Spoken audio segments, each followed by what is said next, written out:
अमचन music की शानदार प्रस्तुति।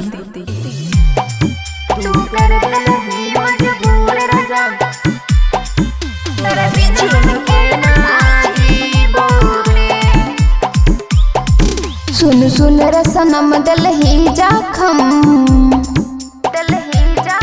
सुन सुन रे सनम दिल ही जाखम।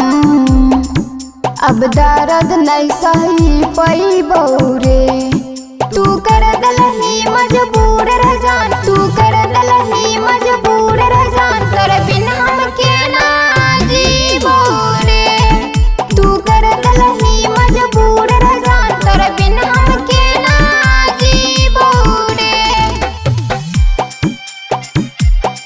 तू कर दिल ही मजबूर रह जान। तेरे बिना हम के ना जीबो रे, तेरे बिना हम के ना जीबो रे।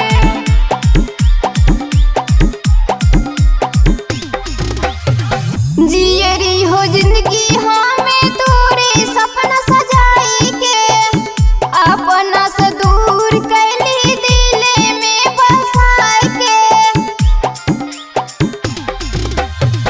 जियरी हो जिंदगी हमें तोरे सपना सजाई के, अपना से दूर कैली दिल में बसाई के।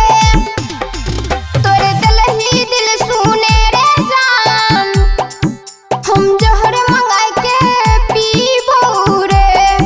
तू कर दिल ही मजबूर रह जान, तेरे बिना हम के ना जीबो रे। तू कर दिल ही मजबूर रह जान, तेरे बिना हम के ना जीबो रे। तू कर दिल ही मजबूर रह जान, तेरे बिना हम के ना जीबो रे। तेरे बिना हम के ना जीबो रे।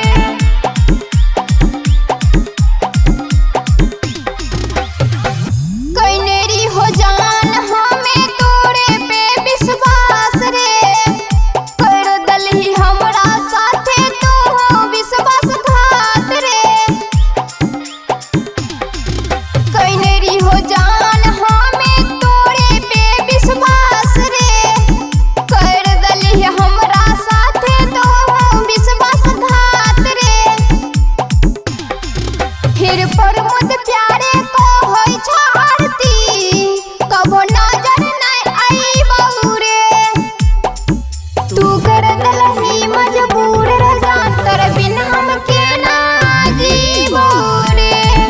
तू कर दिल ही मजबूर रह जान, तेरे बिना हम के ना जीबो रे। खुशी रिकॉर्डिंग स्टूडियो बलुआहा।